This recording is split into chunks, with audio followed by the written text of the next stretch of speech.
how long have you been a full-time musician? When did you just quit your job one day, say I'm a make it as a musician, or how'd that go about?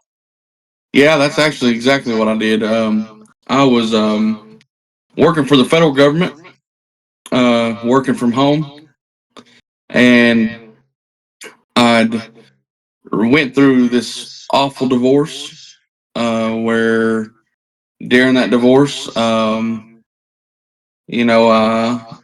almost didn't exist no more and things like that. I guess that's the way I could say it without getting Yeah. in trouble on here. And I was at rock bottom, and music has always been was always a big part of my life.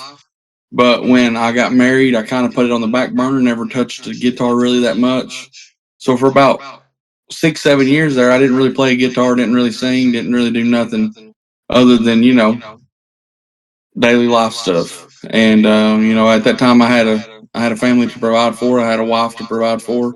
So and she really, my ex-wife really didn't support me in my music and stuff like that.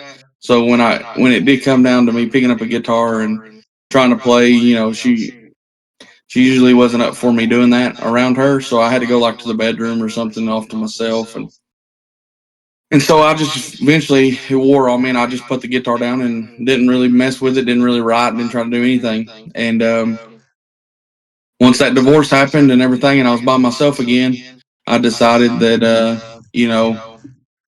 there was nowhere else to go but up, and I was tired of living a life that I wasn't happy with. I was tired of living for somebody else. I was tired of never living for myself, never putting myself first, and I decided that music is something I've always loved and something I always knew that I was decent at. So I told my job, I was like, "Hey, here's my 2 week notice. I'm quitting in 2 weeks." And they're like, what are you gonna do?" And I'm like, "Well, um, I'm gonna become a singer songwriter." And they kind of chuckled at me and said, "You're gonna become a singer songwriter?" And I was like, "Yeah." And they said, "Have you even played your first show?" And I was like, "Nope, never played the first show. Don't even know how to even go about it, but I'm going to figure it out." And so I ended up quitting my job. I had a little bit of money saved up, not much, but I took that money and went out and bought me the equipment that I needed to play my live shows after talking to some musicians in the area and figuring out what I needed to do. They told me, "Need to go to an open mic, start singing at open mics, get your name out there, let people hear you, and you need to buy this, and this is what you need to have the basic stuff for a show." So I went out and bought the basic stuff that I would need. I had a buddy that I couldn't afford a PA system because the one I was looking at was like $2,000, so I couldn't afford it at the time. So I had a buddy that had the same, pretty much the same system that I wanted, and was like, "Hey, I'm playing in a band now, so I don't care for you to borrow this right here until you get you one." So he gave me his PA system to let me use it on the road and stuff. So that's what I did. So I started playing open mics, and at these open mics, I made connections, and I met some booking agents that helped me get some shows booked. And within about a month and a half of quitting my job, I was pretty much booked out for that whole year, that first year, with shows and stuff. Yeah, and so I'd done that, and I ended up playing 226 shows my first year as a full time musician, and it was nonstop. And then I ended up meeting Abby, which is my girlfriend now.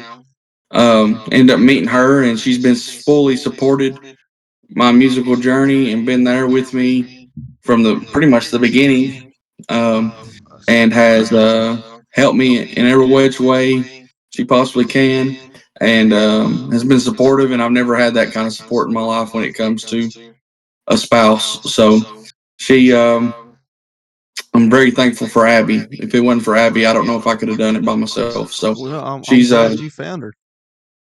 yeah, so she's definitely helped me out a lot, and that's kind of how that happened. And now it's been 3 years, and I've been full time musician the past 3 years, and it seems like every year just keeps getting bigger and bigger and bigger for me. And I keep writing more songs, get to put more songs out, and I get to meet more people, a lot cooler people than I am, and I've got to hang out with some very, very well-known represented songwriters that is, and stuff like that.